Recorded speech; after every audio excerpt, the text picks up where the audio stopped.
Hi everybody, this is Mrs. Ellsworth. We're going to be talking about electric circuits. This is the second video in our Chapter 20 Notes, Electricity in Physical Science. Anyway, let's go ahead and get started. This is schematic. It shows many things in it that we will never be discussing in physical science. It's even got a computerized component of it and some resistors, but we're going to learn what a couple of these things are, like a switch and some resistors, wires, and such like that. So let's go ahead and start digging into this. I'll show you some of the components that you need to be concerned about. A conductor is just a wire, so you might as well circle that one. You need to know that one, and they're just wires. Here's a switch. This one just happens to be open. You can close the switch, and it would look like a line with two dots here if it's a closed switch, but that's a switch. Here's a resistor, and resistors are needed to slow down the electric current so that it doesn't break a component in the schematic or in the electrical setup that you have. Also, we won't be doing stuff with grounding and that because we're not using AC power in our labs. We'll be using all batteries. So here are two batteries. Okay, and also here's a lamp. I draw mine a little bit different here. I'll show you what I do for that. Anyway, here's what a lamp looks like. I start with just a loop, and then I put a circle over it. There we go. And that's how I draw a lamp. A voltmeter is where you put it inside of a diagram to show you where you should be taking the volts of it, so it's accurately taking it. It's usually over like a light bulb or the battery. And an ammeter is where we read the amps or the current. And the other sources in here we don't really need because ours is pretty basic in physical science. Okay, what I'd like you to do though is I'd like you to draw a circuit diagram of a flashlight. Look at the lamp that we just had on there, the bulb, and think about using wires, a switch. How about two batteries that we had located up here? Okay, so go ahead and do that, pause, and I'm going to go ahead and just continue on here. Okay, so this is my diagram of a flashlight. It actually shows two battery cells. Right here's one, and here's a second one. I probably better show something more on that. There we go. Anyway, so in my schematic right here, this is a battery, two batteries, and then it goes to a switch. This is open right now, and then it's going to go through here, and it's going to have just one continuous loop. It's going to keep on going. Okay, and if this light bulb would break, it'd be done working. That makes sense. It's going to break the loop though. Okay, so one battery looks like this, and two batteries look like that on schematics. Schematics are the drawings of electric circuitry that you're going to do. Anyway, there are two types of circuits. One is a series circuit, and the other one is a parallel. And I think you have this written in your notes. So this is talking about just one path. Okay, it's got one loop, one path. If anything cuts it off, it's done. Okay.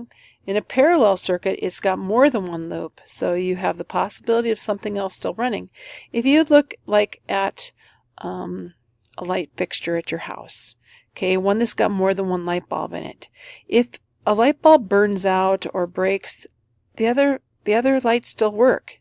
And this is just showing that it's in parallel. In fact, that's one test that we use to see if it's a parallel circuit or not. Think about that. So like if you'd have like a fixture at home and one light bulb would burn out, the other one isn't going to work. Well, that's not how they're set up. They're set up in parallel. So like if you have one bulb break in a light fixture or go out, then the other one still works.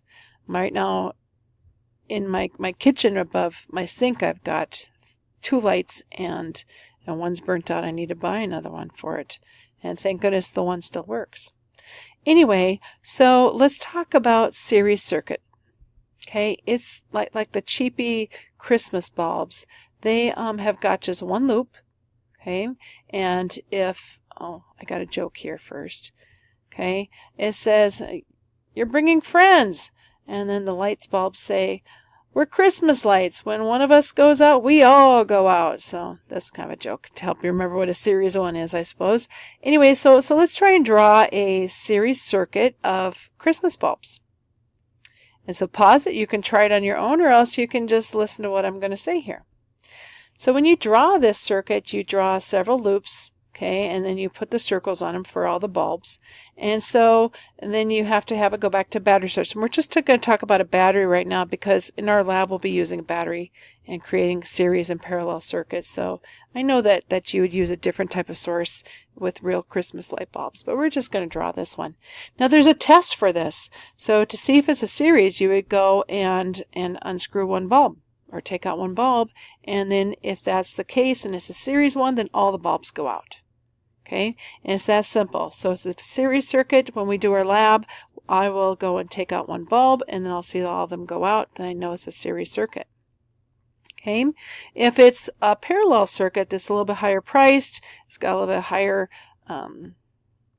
more circuitry, more wires involved in it. Anyway, these Christmas bulbs, they would be all on their individual loop. Okay, so like if this one right here would burn out, all the others would continue to keep burning.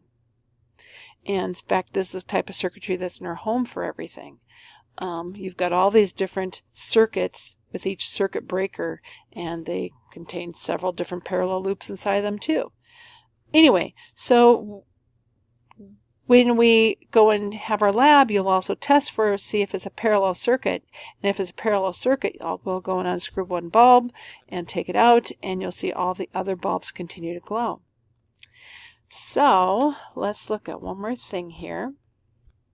Okay, here's an activity that we do in class to see if we can understand what series and parallel is. Remember, series has got one loop and parallel's got multiple loops. Anyway, you can see on this one that this is a series circuit because it just has one path. Okay, and it's a really simple way that they drew it. Okay, and so in class we would just go move it over and we'd see that this is right. Okay, that it is series and no, it's not a parallel. Okay, so then just kind of quiz yourself on what each one of these are. So on this circuit right here, does that look like a series or a parallel? Pause it, decide, but here I'm going to go. It is definitely a parallel. Okay, here's another example of either a series or else a parallel circuit. And it is, of course, it is a series circuit because it only has just one loop. Okay, here's another one. It is trying to trick you. Okay, it's still just one single loop. So it is a series. Okay, this is kind of different. Guess what that one is? It is a parallel. Okay, this one's different too. It's got the battery in the middle of both the resistors. Okay, so what do you think that that'd be? It's a parallel again. You've got more than one loop. I can go through that one. If that resistor is burned out, it can still go through that one. Okay. Oh, this one's very different. In fact, this one's kind of a trickster. Notice that there is this one wire right here. That's going to short out anything else over here. So it's going to make this just go like fast. Okay, so this will just be a series circuit. Okay, and so I will see you tomorrow.